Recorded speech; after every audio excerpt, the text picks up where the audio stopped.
বাসের হেল্পাররা কেন সবসময় দরজায় ঝুলে থাকে কখনো ভেবেছেন কি? সেলফ স্টাইল মারার জন্য, নাকি এর পেছনে লুকিয়ে আছে সার্ভাইভালের অন্য কোনো সিক্রেট? আপনি যখন বাসের সিটে বসে আরামে ঝিমোচ্ছেন, তখন ঠিক দরজার বাইরে একজন মানুষ চরম স্পিডে জীবনের ঝুঁকি নিয়ে ঝুলে আছে। ধুলোবালি, ট্রাফিক আর হঠাৎ ব্রেক, এত কিছুর মাঝেও তারা কিভাবে রাস্তায় ছিটকে পড়ে যায় না? ম্যাজিক নাকি? ম্যাজিক নয়, এটা পিওর ফিজিক্স। এখানে কাজ করে সেন্ট্রিফিউগাল ফোর্স বা কেন্দ্র বিমুখী বল। খেয়াল করে দেখবেন, বাসের ভেতরে সোজা দাঁড়িয়ে থাকলে হঠাৎ ব্রেকে আপনি পড়ে যান, কিন্তু দরজায় ঝুলে হেল্পাররা তাদের বডির সেন্টার অফ গ্র্যাভিটি বা ভরকেন্দ্র এমন এক পজিশনে নিয়ে যায় যেখানে বাসের গতির সাথে তাদের শরীর অটোমেটিক একটা ব্যালেন্স তৈরি করে ফেলে। তার মানে কি দাঁড়ালো? আপনি এতদিন ভাবতেন তারা শুধু প্যাসেঞ্জার ডাকার জন্য বা স্মার্টনেস শো করানোর জন্য এমন করে।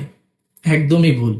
বাসের ভেতরে সারাদিনের কন্টিনিউয়াস ভাইব্রেশন বা ঝাঁকুনিতে দাঁড়িয়ে থাকলে তাদের মেরুদণ্ডের 12টা বেজে যেত। দরজায় ঝুলে থাকাটা আসলে তাদের স্পাইন বা মেরুদণ্ডকে ড্যামেজ থেকে বাঁচানোর একটা আনকনশাস সার্ভাইভাল হ্যাক।